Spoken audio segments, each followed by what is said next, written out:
আমি ফিরে এসেছি তোমাদের আরেকটা চ্যাপ্টার নিয়ে, খুব ইম্পর্ট্যান্ট একটা পার্ট, লগরিদমের চ্যাপ্টার টেস্ট। ওকে, ML अग्रवालेর চ্যাপ্টার টেস্ট করাচ্ছি। ওকে, চ্যাপ্টার একদম এন্ডে তোমরা দেখবে চ্যাপ্টার টেস্ট আছে, খুব কঠিন কঠিন অঙ্ক থাকে ওখানে, ওইগুলো আমি একটুখানি আমাদের এখানে প্রায় আই থিঙ্ক 10টা না 11টা মতন অঙ্ক আছে। ওকে, অ্যাকর্ডিং টু ওইগুলো আমরা করব। যেগুলো যেগুলো ইম্পর্ট্যান্ট লজ ইউজ হবে সেটা আমি এই পেজে আমি সব লিখে দেব, নোট ইম্পর্ট্যান্ট লজ বলে। আর এইখানে আমরা কোশ্চেন সলভ করা স্টার্ট করছি। ওকে ওকে, চলো স্টার্ট করা যাক।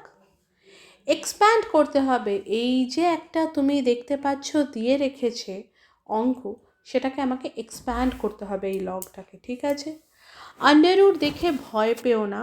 ঠিক আছে, প্রথমে আমাদের কি আমরা জানি, আমি এটা কিন্তু সাইডে একটুখানি লিখে দিচ্ছি, কি ধরো লেখা আছে আন্ডাররুট বি, তাহলে তুমি এটাকে কি করে করবে বাবা, এটাকে নর্মালি তুমি কি করে লিখবে? আন্ডাররুট বিটাকে আমরা লিখতে পারি বি এর ওপর কি পাওয়ার আছে 1, তার মানে আন্ডাররুট বি আর যার রুট নিয়েছো তাতে বাই 2।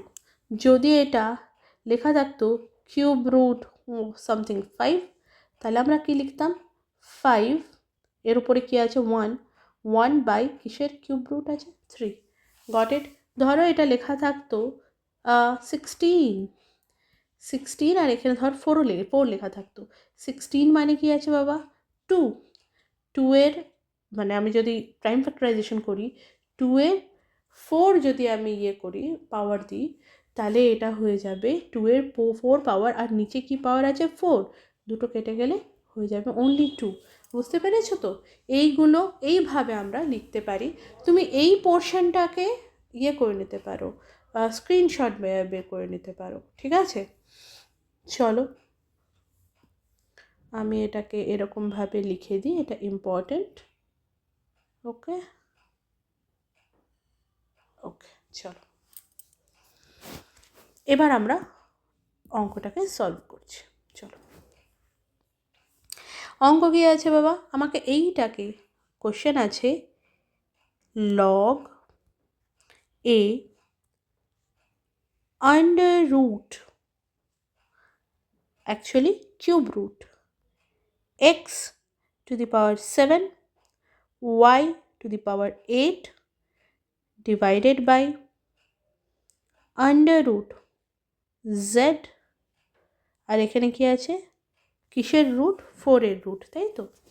ওকে, সবচেয়ে প্রথমে আমি কি করব, ম্যাজিক পেন দিয়ে দেখাচ্ছি, এই বাইরের রুটটাকে আমি এরকম ফর্মে লিখব, মানে পাওয়ার ফর্মে লিখব। পাওয়ার ফর্মে লেখার জন্যে চলো লিখি, আমরা লিখব log A bracket x to the power 7 y to the power 8 divided by z, মানে 4 রুট z, আর এখানে পুরোটার ওপর কিসের আছে পাওয়ার বাবা 1/3। ঠিক আছে, আমরা একটা ল হিসেবে এই পাওয়ারটাকে ওপরে লিখে নিতে পারি। আমরা লগের একটা পড়েছিলাম, বলতে পারো আমরা লগের একটা রুল পড়েছিলাম। কি রুল ছিল, যদি এরকম থাকে এইটাকে বেস বলে, এটাকে তো আর্গুমেন্ট বলে, তো এই যে বেসটা আছে তার যে আর্গুমেন্ট আছে তার যদি কিছু পাওয়ার থাকে সেই পাওয়ারটা সামনে চলে যায়। এই দেখো এই পাওয়ারটাকে আমরা সামনে লিখে দিতে পারি লগের। ঠিক আছে, এখানে কি আছে বাবা, এখানে বেস আছে এর একটা আর্গুমেন্ট আছে, আর্গুমেন্টের ওপরে একটা এখানে পাওয়ার দিয়ে দিয়েছি, তো এই পাওয়ারটা আমাদের সামনে চলেই যেতে পারে, এই পাওয়ারটা আমার এই সামনে চলেই যেতে পারে। চলো করি, আমরা লিখব ইকুয়ালস টু 1/3 লগ, এখানে ইকুয়াল টু দিতে ভুলে গেছি, ঠিক আছে, 1/3 log A x to the power 7 y to the power 8 divided by z root 4 to the power 4 z root to the power 4। এইটা হচ্ছে আমাদের নেক্সট সলিউশন। বাবা আমি প্রোডাক্ট ল জানি। কী ল জানি আমরা প্রোডাক্ট ল জানি। একটা জিনিস আমি এখানে লিখতে ভুলে গেছি, আমাদের এটা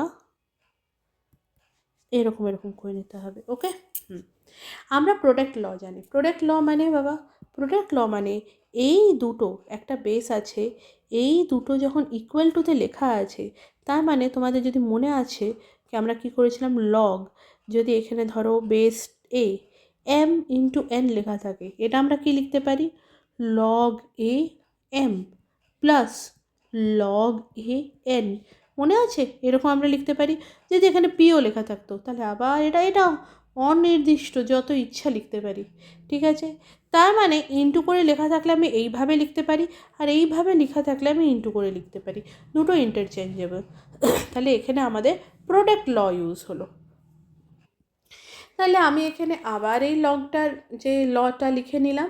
ঠিক আছে, log to the base a m n p is equals to log of m to the base a log of n to the base a plus log of p to the base a। ঠিক আছে, চলো next আমরা কি করতে পারি বাবা, আমরা এটাকে ওইভাবে লিখে নিতে পারি। কি লিখতে পারি, 1/3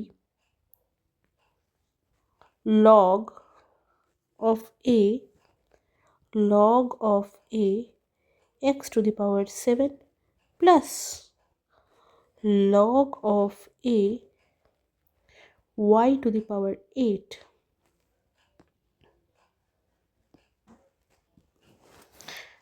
minus log of z root 4। Minus কেন লিখলাম, আমরা আরেকটা ল জানি, ঠিক আছে, সেটাতে ছিল log a m by n মানে m divided by n is equals to log a m minus log a n।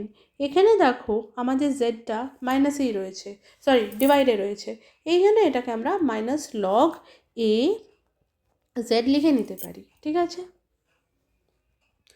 Next কি, পাওয়ার ল যেটা আমরা দেখেছি, এক তো আমরা সবচেয়ে প্রথমে এইটার এই রুটটাকে সলভ করতে পারি। ঠিক আছে, চলো করে নাও।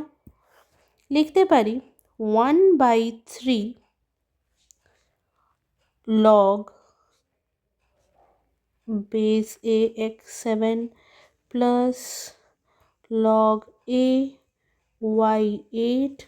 এটাকে সলভ করার জন্য কি হবে, log a z to the power 1/4। Okay, এবার যত পাওয়ার আছে পাওয়ার ল হিসাবে সব কটা লগের আগে এসে যাবে। এক্ষুনি আমি পাওয়ার ল তোমাদের বুঝিয়ে এসেছি। 1/3 কী হবে, 7 log a x plus log 8 log a y minus 1/4 log a z। Okay, clear? এবার আমরা কি করব, আমাদের যথা সম্ভব এক্সপ্যান্ড আমরা করে দিয়েছি, রুট সব চলে গেছে। এবার এই যে 3টা আছে, এইটা প্রত্যেকটা টার্ম, এখানে কটা টার্ম আছে বাবা, আমি বলেছি প্লাস মাইনাস করে যটা টার্ম আলাদা বিভাজিত করা যায়, ডিভাইড করা যায়, সেই কটাই আমাদের টার্ম হয়। এখানে প্লাস এখানে আছে, মাইনাস এখানে আছে, তার মানে এটা একটা টার্ম আছে, এটা একটা টার্ম আছে, এটা একটা টার্ম আছে। প্রত্যেকটা টার্মের সাথে আমার এই বাইরের যে 1/3 আছে ওটা হবে, মাল্টিপ্লাই হবে। তার মানে এটা এর সঙ্গেও মাল্টিপ্লাই হবে, এর সঙ্গেও মাল্টিপ্লাই হবে, এর সঙ্গেও মাল্টিপ্লাই হবে। কী উত্তর আসবে দেখে নিই। দেখো আমি 1/3কে আমি এটার সঙ্গে মাল্টিপ্লাই করলে কি হলো, 7/3 মানে 1 ইন্টু 7 7, আর 7 নিচে কিছু নেই, 1 আছে, 3 ইন্টু 1 ইকুয়ালস টু 3। আমরা 8-এর সঙ্গে মাল্টিপ্লাই করলে কি হয়ে যাবে, 1 ইন্টু 8 ইকুয়ালস টু 8, 3 নিচে কিছু নেই 1, 3 ইন্টু 1 ইকুয়ালস টু 3। আর এখানে কি এটা দিয়ে মাল্টিপ্লাই করলে কি হবে, 1 into 1 equals to 1, 3 into 4 equals to 12. এইটাই আমাদের এক্সপ্যান্ডেড ফর্ম। ওকে, আর কিছু আমাদের এক্সপ্যান্ডেড ফর্ম নেই, এইটাই আমাদের এক্সপ্যান্ডেড ফর্ম। তাহলে আমরা লিখতে পারি অ্যাট লাস্ট আমাদের কোশ্চেন কী ছিল, আন্ডার রুট, অনেকটা বড় under root 3x to the power 7 y to the power 8 divided by z এর ওপর 4 এর পাওয়ার, এইটা আমরা লিখতে পারি ইজ ইকুয়ালস টু এই যে 7/3 log ax plus 8/3 log ay minus 1/12 log az।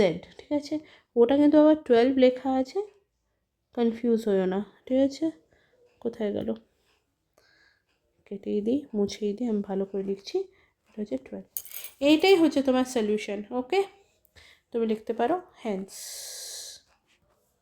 This is the expanded form। বাস আনসার।